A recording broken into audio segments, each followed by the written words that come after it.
Hello friends, मैं दामोदर शर्मा। आज 11 अगस्त 2020 के टॉप 10 करंट अफेयर की चर्चा करेंगे। 11 अगस्त के लिए पहला क्वेश्चन है दोस्तों, प्रधानमंत्री नरेंद्र मोदी ने कितनी रकम के एग्रीकल्चर इंफ्रास्ट्रक्चर फंड को लॉन्च किया अभी हाल ही में। एग्रीकल्चर इंफ्रास्ट्रक्चर के लिए प्रधानमंत्री जी ने 1 लाख करोड़ रुपए को लॉन्च किया है। ये 1 लाख करोड़ रुपए दोस्तों जो कोरोना वायरस संकट के प्रभाव को कम करने के लिए सरकार ने जून के महीने में 20 लाख करोड़ रुपए की राहत पैकेज का ऐलान किया था। और जो 20 लाख करोड़ रुपए जो पैकेज था उसी का हिस्सा 1 लाख करोड़ रुपए है। ये एग्रीकल्चर इंफ्रास्ट्रक्चर रिलेटेड जो फाइनेंशियली फैसिलिटी है, इनके मतलब एग्रीकल्चर विभाग से जुड़ी हुई फाइनेंशियल फैसिलिटी है ये। इसके तहत कृषि बुनियादी ढांचा परियोजना के लिए रियायती लोन दिए जाएंगे और जो पहले से किसान और उससे जुड़ी इंडस्ट्री है उनको सब्सिडी लोन मिल रहे थे, लेकिन अब इस रकम को बढ़ा करके 1 लाख करोड़ रुपए कर दिया है। मतलब ये योजना एग्रीकल्चर विभाग के लिए शुभ संकेत है। उनको जो कोविड-19 के कारण संकट में गए हैं उन सबको लोन के लिए राहत दी जा रही है। लोन लेकर के अपना काम चला सकते हैं, सरकार से कम दर पर लोन लिया जाए, इस प्रकार की योजना है दोस्तों। तो आप याद रखना, आने वाली एग्जाम में ये पूछ सकता है कि प्रधानमंत्री जी ने कितनी रकम एग्रीकल्चर इंडस्ट्रीज को फंड को दी है। 1 लाख करोड़ रुपए पैकेज दिया है। ओके, दूसरा क्वेश्चन है, पीएम किसान सम्मान निधि के तहत लगभग 8.5 करोड़ किसानों के खाते में 2000 की छठी किस्त के लिए कुल कितनी रकम जारी की है। अभी प्रधानमंत्री जी ने जो छठी किस्त है उसके लिए 1700 करोड़ रुपए जारी किए हैं। मतलब ये योजना चल रही है, 1.5 साल से योजना चल रही है और इस 1.5 साल से योजना के अंतर्गत बताया जाता है कि 75,000 करोड़ रुपए सीधे किसानों के बैंक खाते में जमा हो चुके हैं अभी तक 6 किस्तों में। तो दोनों योजनाएं बड़ी योजना है, प्रधानमंत्री सम्मान निधि और वो एग्रीकल्चर के लिए, दोनों को याद रखना। आने वाली एग्जाम में इस प्रकार के क्वेश्चन आपको पुटअप कर सकता है एग्जामिनर, योजना के बारे में कि आपको योजनाओं के बारे में नॉलेज है कि नहीं। किसानों के बारे में तो और ही ज़्यादा पूछ सकता है दोस्तों। तो दोनों योजनाओं को आप ध्यान से समझना। अगला क्वेश्चन है, दुनिया की सबसे शक्तिशाली रॉकेट SN5 स्टारशिप के प्रोटोटाइप को किस अंतरिक्ष कंपनी ने टेस्ट किया है। उस कंपनी का नाम है दोस्तों स्पेस एक्स। कंपनी का नाम है स्पेस एक्स ने टेस्ट किया है। स्टारशिप एक तरह से, इसको पूरी डिटेल देखना, SN5 स्टारशिप की। स्टारशिप एक तरह से स्पेस क्राफ्ट ही है और ये काफ़ी लोड लेकर के ट्रेवल कर पाएगा। मतलब इसको शक्तिशाली इसलिए बताया जाता है, ये काफ़ी लोड लेकर के ट्रेवल कर सकता है। अब तक दुनिया का सबसे शक्तिशाली जो रॉकेट था ना वो फाल्कन हेवी था। फाल्कन याद रख लेना, दुनिया का सबसे शक्तिशाली रॉकेट फाल्कन हेवी है। लेकिन यह भी बाहरी जो कार्गो लेकर के इंटरप्लेनेटरी मूवमेंट है वो नहीं कर सकता है। मतलब आप ये समझना, जो फाल्कन है ना वो बाहरी तो है लेकिन इतना भारी भी नहीं है जो पृथ्वी से चंद्रमा और चंद्रमा से पृथ्वी तक आ जाए, या मंगल से पृथ्वी या मंगल से पृथ्वी तक अपने सामान को इधर उधर कर दे। इसलिए स्पेस एक्स ने दुनिया का सबसे ताकतवर लॉन्च व्हीकल तैयार कर लिया। इसकी क्षमता, जो ये लॉन्च व्हीकल है, इसकी क्षमता होगी ऑर्बिट में 100 मीट्रिक टन ले जाने की क्षमता होगी। मतलब 100 मीट्रिक टन ये ले जा सकता ऑर्बिट के अंतर्गत। ये सबसे भारी भरकम रॉकेट होगा दोस्तों ये, तो इसको याद रखना, इंपॉर्टेंट है, स्पेस से जुड़ा हुआ मामला है, पक्का याद रखना इसको। अगला क्वेश्चन है, विश्व आदिवासी दिवस कब मनाया जाता है। विश्व आदिवासी दिवस 9 अगस्त को मनाया जाता है। हर साल विश्व आदिवासी दिवस कब मनाया जाता है, 9 अगस्त को मनाया जाता है। और इस 9 अगस्त के दिवस पर राजस्थान के मुख्यमंत्री अशोक गहलोत ने 127.85 करोड़ के 41 कार्यों का शिलान्यास और लोकार्पण किया था। आपने न्यूज़पेपर पढ़ा होगा तो। आदिवासियों के लिए जोधपुर में कोचिंग खोली जा रही है। आदिवासियों के लिए जोधपुर में प्रयोगशालाएं बनाई जा रही है, विश्वविद्यालय बनाए जा रहे हैं। अभी घोषणा की है मुख्यमंत्री अशोक गहलोत ने। तो दोस्तों याद रखना, विश्व आदिवासी दिवस कब मनाया जाता है? 9 अगस्त को मनाया जाता है। जो डूंगरपुर बांसवाड़ा में जो मांडा क्षेत्र है उनको आदिवासियों के लिए बसाया जा रहा है। खूब सारी डिटेल है इनकी, आप पढ़ना न्यूज़पेपर। अगला क्वेश्चन है, विश्व जैव ईंधन मतलब बायोफ्यूल दिवस कब मनाया जाता है? 10 अगस्त को मनाया जाता है। विश्व बायोफ्यूल दिवस 10 अगस्त को मनाया जाता है। अब आपके दिमाग में आया होगा बायोफ्यूल क्या है? बायोफ्यूल का उपयोग किस में किया जाता है? बायोफ्यूल का उपयोग किया जाता है वाहनों में किया जाता है दोस्तों। सामान्य डीजल के मिश्रण में इसका उपयोग किया जाता है। सभी प्रकार के डीजल चालित वाहनों में इसका उपयोग होता है और इसका औद्योगिक उपयोग भी होता है, जिससे जनरेटर में, पंप में, बॉयलर आदि में इसका उपयोग किया जाता है।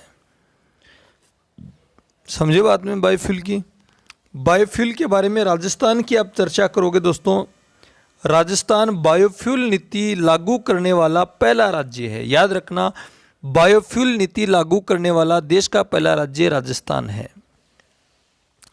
और राजस्थान में भारत के प्रथम बायोडीजल जो mobile retail outlet Sweetwave fuel private limited का शुभारंभ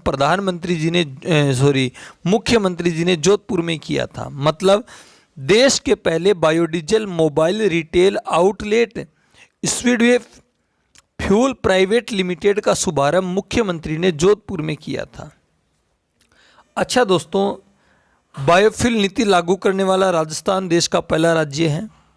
और इस बायोफ्यूल से लाभ क्या होगा? राजस्थान या सेंट्रल सरकार इसको लागू क्यों कर रही है? लाभ ये होगा, ये हरित, स्वच्छ और प्रदूषण मुक्त स्वदेशी ईंधन है। हरित है, स्वच्छ है, प्रदूषण मुक्त स्वदेशी ईंधन है। खनिज डीजल की तुलना में सस्ता है और विदेशी मुद्रा की इसमें बचत होगी। इसलिए ये इम्पोर्टेंट है दोस्तों, आप इसको याद रखना। और ये और भी इम्पोर्टेंट है, आदिवासी क्षेत्रों के लोगों की आमदनी व रोजगार में ये वृद्धि करेगा बायोफ्यूल। तो इसलिए राज्य सरकार, सेंट्रल सरकार इसको लागू कर रही है, बायोफ्यूल को बढ़ा रही है, बायोडीजल बायोफ्यूल को। आप ज्योग्राफी में एक एनर्जी टॉपिक आएगा, उसमें पढ़ोगे बायोफ्यूल से कितनी एनर्जी मिल रही है राजस्थान को, देश को, तो उसको खूब सारी डिटेल आपको मिल जाएगी। अगला क्वेश्चन है, हाल ही में सबमरीन केबल कनेक्टिविटी का शुभारंभ कहाँ किया गया है?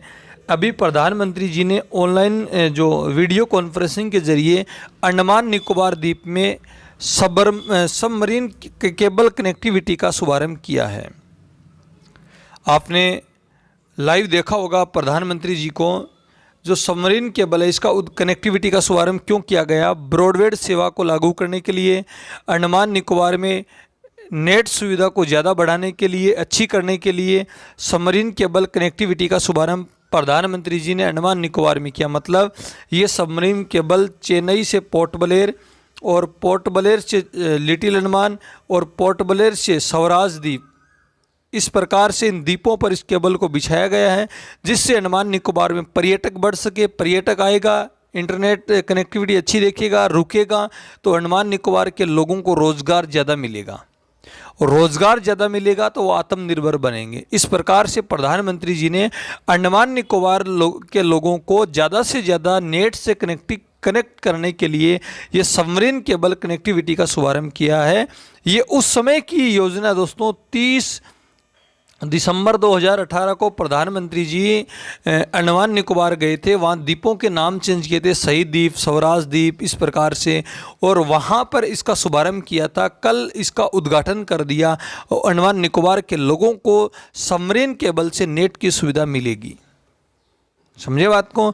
तो अंडमान निकोबार के लोग बहुत ज़्यादा खुश हैं। एक तो नेट मिल रहा है उनको, एक अच्छा नेट मिल रहा है। आप खुद देखो, यदि एक दिन के लिए आपका इंटरनेट बंद कर दिया जाए तो आप में कैसी हालत हो सकती है, वैसी वहाँ की हालत है। लेकिन अब उनको खुशी है अंडमान निकोबार के लोगों को कि एक अच्छा नेट मिल रहा है, यूट्यूब चलाएंगे और चलाएंगे, सब चलाएंगे वहाँ पर।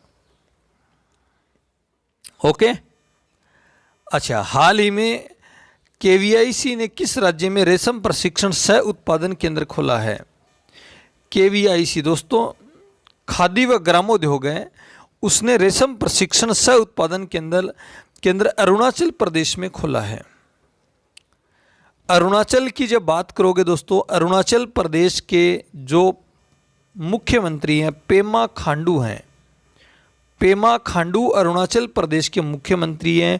अरुणाचल प्रदेश की कैपिटल ईटानगर है और अरुणाचल प्रदेश के गवर्नर पीटी मिश्रा हैं। कौन है? पीटी मिश्रा अरुणाचल प्रदेश के गवर्नर हैं। अरुणाचल प्रदेश में दो चार बातें दोस्तों याद रखना। एक तो वहाँ पर पक्के पागा रिजर्व पार्क है। पक्के पागा रिजर्व है कहाँ पर है? पक्के पागा रिजर्व है अरुणाचल प्रदेश में। एक नाम दफा नेशनल पार्क है अरुणाचल प्रदेश में। याद रखना, पक्के पागा रिजर्व है, एक पक्के नाम दफा नेशनल पार्क अरुणाचल प्रदेश में। एक अरुणाचल प्रदेश में फेस्टिवल मनाया जाता है, पक्के पागा हॉर्नबिल फेस्टिवल अरुणाचल प्रदेश में मनाया जाता है। अच्छा, याद रखना, पक्के पागा हॉर्नबिल फेस्टिवल तो अरुणाचल प्रदेश में, केवल हॉर्नबिल फेस्टिवल है वो नागालैंड में मनाया जाता है। तो याद रखना, पक्के पागा रिजर्व है और पक्के नाम दफा नेशनल पार्क अरुणाचल प्रदेश में और पक्के पागा हॉर्नबिल फेस्टिवल अरुणाचल प्रदेश में मनाया जाता है। लिख लेना इनको, लिख के याद करना, आपको हमेशा याद रह जाएंगे। एक हॉर्नबिल फेस्टिवल है केवल, वो नागालैंड में मनाया जाता है।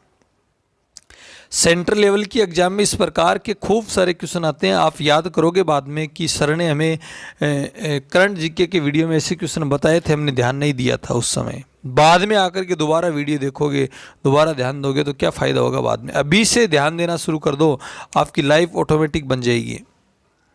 अच्छा दोस्तों, अरुणाचल प्रदेश की बात करोगे तो अरुणाचल प्रदेश में और भी खूब सारी योजनाएं हैं। वहाँ पर ब्रह्मपुत्र नदी है, सुबनसिरी नदी पर अभी एक पुल का उद्घाटन किया गया था, आपको याद होगा तो कमेंट में बताना, सुबनसिरी नदी पर कौन से पुल का अभी हाल ही में उद्घाटन किया गया था।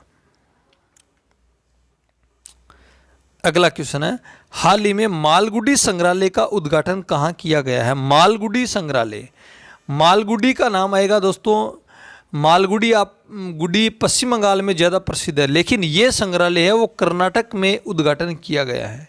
एक पुराना रेलवे स्टेशन है और उस रेलवे स्टेशन को संग्रहालय में बदल दिया गया है।